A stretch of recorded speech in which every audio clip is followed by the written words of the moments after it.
Дэлхийн хамгийн богино насалдаг 10 амьтан. Дэлхий дээр өчүүхэн шавжнаас эхлээд асар том халим хүртэл олон сая төрөл зүйлийн амьтад байдаг.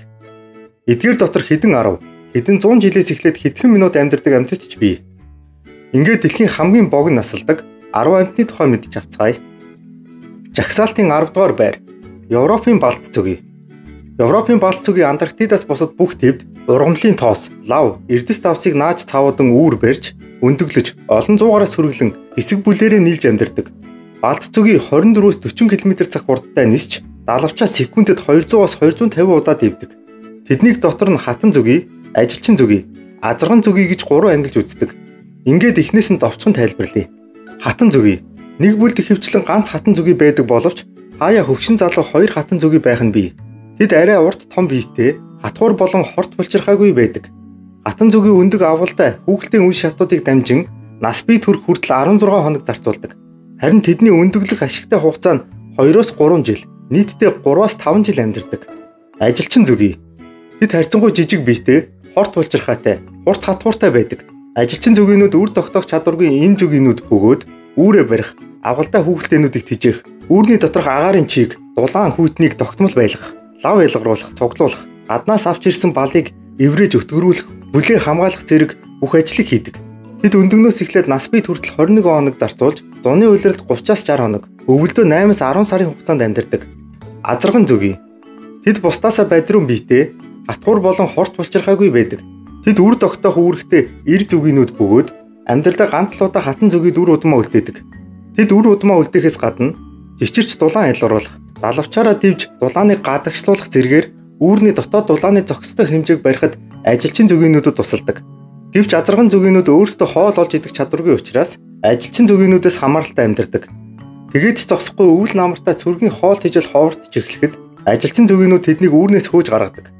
Тэд өндөгнөөс эхлээд нас бие хүртэл 24 хоног зарцуулж, дараа нь ердөө 21-с 32 хоног буюу сарч хүрэхгүй амьдраад өгцгээдэг. 9-р байр сон. Эдгээр гайхалтай шавжнууд янз бүрийн загас, шуудын хоол тижээлийн ихүүс ургалдаг.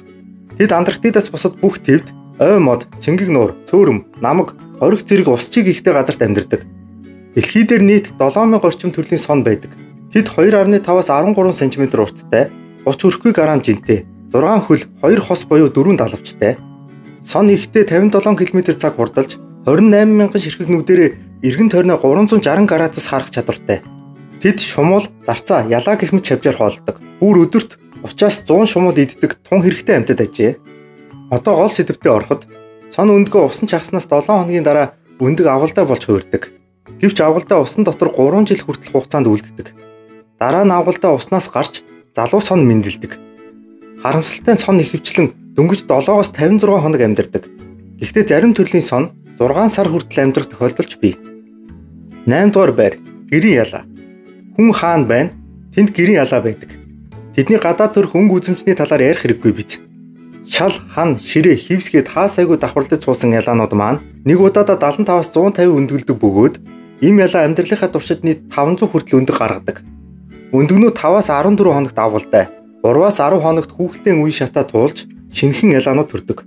Залуу эр ялаа 16 цаг, харин ийм ялаа 24 цагийн дараа үржилд орох насанд хүрдэг. Гэвч тэд ердөө 15-аас 25 хоног амьдардаг боловч үнэхээр тааламжтай, хоол тижэл сайтай орчинд 2 сар хүртэл амьдардаг. 7 дугаарт бяцхан зэсэн ирвэхээ. Эдгээр үзэсгэлэнтэй амьтдыг та урд өмнө нь харж байсан байх. Тэд ихэвчлэн Европ, Аз, Хойд Америк даяар түгээмэл байдаг. Мэдээж тэднийг зэс шиг өнгөтэй далавчнаас нь болж зэсэн ирвэхээ гэж нэрлэсэн. Гэвч тэднийг өөрөөр Америкийн зэсэн ирвэхээ, энгийн зэсэн ирвэхээ гэж нэрлэх нь бий.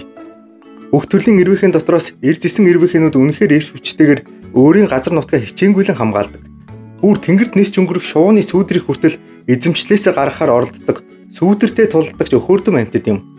Тэд өндөг, авгалтай, хүүхэлдэйн үе шатуудыг туулж, нас бие төрдөг бөгөөд насан турсан хойноо ердөө 14 хоног амьдардаг. 6 дугаар байр жимсний ялаа. Жимсний ялаа Антарктидаас бусад бүх төвд амьдардаг. Тэд маш жижиг биетэй буюу ихтэй 2.5 мм урттай, шаргал бор өнгөтэй, тодулаан нүдтэй байдаг. Жимсний ялаа нуруунд дээрх үсээрээ агаарын урсгалыг мэдэрдэг бөгөөд мөн тэдний нүд гэрлийн эрчмийн бага зэргийн ялгаагч анзаарч сүүдэр эсвэл бусад хөдөлгөөнийг илрүүлэх үед зөнгөөрөө шууд нисдэг. Нисч байхдаа далавчаа ганц секундэд 250 орчим удаа дэвдэг гайхалтай амьтад юм. Жимсний ялаа нь өндөг авгалтай хүүхэлтэй насанд хүрсэн гэсэн 4 үе шатыг дамждаг. Тэд өндөгнөөс насанд хүрэх хүртлээр гадна температураас хамаарч 7-оос 50 хоног. Харин насанд хүрсэн хойноо ихэвчлэн 10-аас 14 хоног амьдардаг.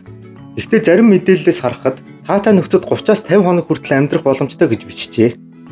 5 дугаарт шумуул. Хүмүүс шумууланд тийм ч дуртай биш.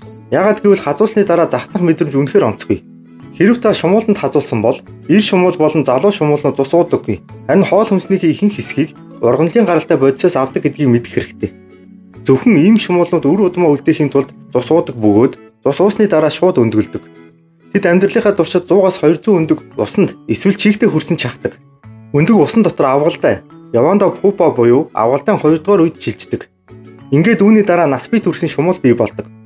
Сонирхолтой нь манай гарагт өдөр бүр шинээр төрж буй шумуулны тоо дэлхийд ирэх бүх цаг үед амьдарч байсан хүмүүсийн тооноос ч их байдаг. Гэхдээ тэд үнэхээр богино насалдаг. Ихэнх ийм шумуул 42-оос 56 өдөр. Харин ир шумуул 6-аас 10 өдөр амьдардаг. Гэхдээ дэлхий дээр нийт 3600 гаруй төрлийн шумуул байдаг учраас энэ тоо зарим шумуулны хувьд нэлээд өөр байж болно. Хэрэв та шумууланд хазуулах дургүй бол тэд өндөр температуртай цус болон хөлсөнд татагддаг учраас шөнө өрөө гадуур элдв дасгал хийхгүй байхыг анхааруулъя. Нэмж хэлэхэд эрдэмтэд шар айраг уусан хүнд шумуул илүү татагддаг болохыг тогтоосон. Тиймээс та ганцхан лаад шар айраг уухтал шумууланд илүү дуур булам харагдах болно. Жагсаалтын 4-р сарны цагаан ирвэхэ. Тэд Хойд Америкт амьдардаг бөгөөд тэднийг өөрөөр Америк сарны ирвэхэ, сарны ирвэхэ, аврах торгон ирвэхэ гэх мэтээр нэрлэдэг. Энэ төрлийн ирвэхэ цайвар ногоо өнгийн далавчтай, их биеийн цагаан өнгөтэй байдаг. Мөн далавчны доод хэсэг урт, харин дээд хэсэгтээ хээтэй, хэн голдоо нүхтэй байдаг. Эдгээр хээнүүд амьтны нүд шиг харагдаж, тэднийг бусад амьтдын идэж тижэл болохоос хамгаалдаг. Тэд Хойд Америкийн хамгийн том ирвэхэнүүдийн нэг. Учир нь сарны ирвэхийн далавч ойролцоогоор 114 мм өргөн, заримдаа 178 мм хүртэл өргөнж тааралддаг. Мөн тэд хөлөөрөө үнэртдэг буюу үнэрлэх хэрэгт нь хөлн дээрээ байдаг. Сарны цагаан ирвэхэ өндөг, авгалтай, хүүхэлтэй, ирвэхэ гэсэн амьдралын 4 үе шатыг дамждаг. Тэд ойролцоогоор 10 хоног өндөг, 6-аас 7 хоног ногоо өнгийн авгалтай, 2-оос 3-7 хоног хүүхэлтэй хэлбэрт байсны эцэст оюунсаг ирвэхэ болдог. Гэвч тэд нас биед хүрч ирвэхэ болсноос хойш 7 хоног ба түүнээс бага хугацаанд амьдардаг. Хамгийн сонирхолтой нас биед хүрсэн сарны цагаан ирвэхэнд ам болон хоол боловсруулах хэрэгтэн байдаггүй. Тэд ердөө авгалтай байх үедээ навч идэж хоримтлуулсан өөхөөрөө өөхөх хүртлээр амьдардаг. Довчхондоо зөвхөн үржих гэж л ирвэхэ болдог учраас байглаасаа ийм цохилтолгоотой байдаг. Үнэхээр сонирхолтой мэт боловч нөгөө талаас нь харуул гунигтай ч юм шиг. 3 дугаар байранд шоргоолж орлоо. Тэдний хүн болгон сайн мэддэг учраас адаа төрх болон бусад зүйлийн нэрлэгүй шууд үндсэн сэдвтэ орё. Шоргоолжнууд өмнө ярьсан зөвгүйтэй тун ойролцоо бүтцтэй амьдардаг. Тэд гүнж ба хатан шоргоолж, ажилчин болон цэрэг шоргоолж, азарган шоргоолж гэсэн үндсэн 3 бүлэгт хуваагддаг. Шоргоолжны үүрэнд нэг эсвэл хэд хэдэн хатан шоргоолж болон гүнжүүд байдаг. Тэд 1-ээс 30 жил хүртэл хугацаанд амьдарч өндөг гаргах, үр удмаа үлдээх зэрэг үүргийг гүйцэтгэдэг. Тэд ганц өдөрт бүр 1000 орчим өндөг гаргадаг. Харин ажилчин болон цэрэг шоргоолжнууд бүгд эмэгтэй бөгөөд авгалтай болон хүүхэлтэйнүүдийг асрах, хоол тэжээл олох, үүрээ цэвэрлэх, хамгаалах зэрэг олон үүрэг гүйцэтгэдэг. Харин бидний ярианы гол сэдэв бол азарган шоргоолж юм. Эдгээр ир шоргоолжнуудын гол үүрэг нь гүнж буюу шинэ хатан шоргоолж, эсвэл хатан шоргоолжийг олж үржилд орох явдал бөгөөд үүргээ гүйцэтгэхэд удалгүй өгдөг. Тэд маш богино буюу багадаа 1-ээс 2, ихэвчлэн 3-аас 7, хамгийн удаандаа 14 хоног амьдардаг ажээ. Бичлэг дуусах тун ойртож байна. Хоёр дахь амьтан бол гастротричм. Дэлхий дээр нийт 800 орчим төрлийн гастротрич байдаг.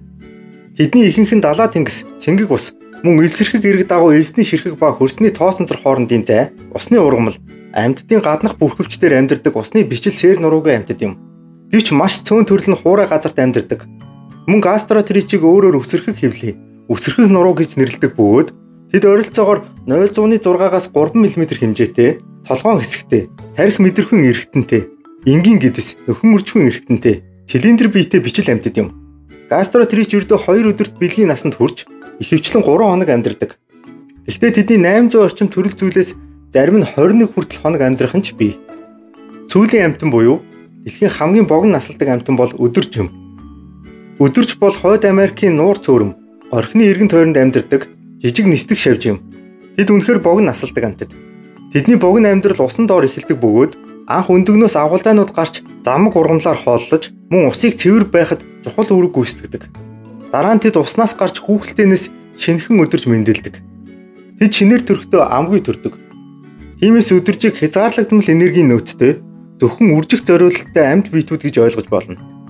Өдөржүүд мэндэлсэн даруйдаа хэдэн мянгаараа цуглаж үржилд орж эхэлдэг.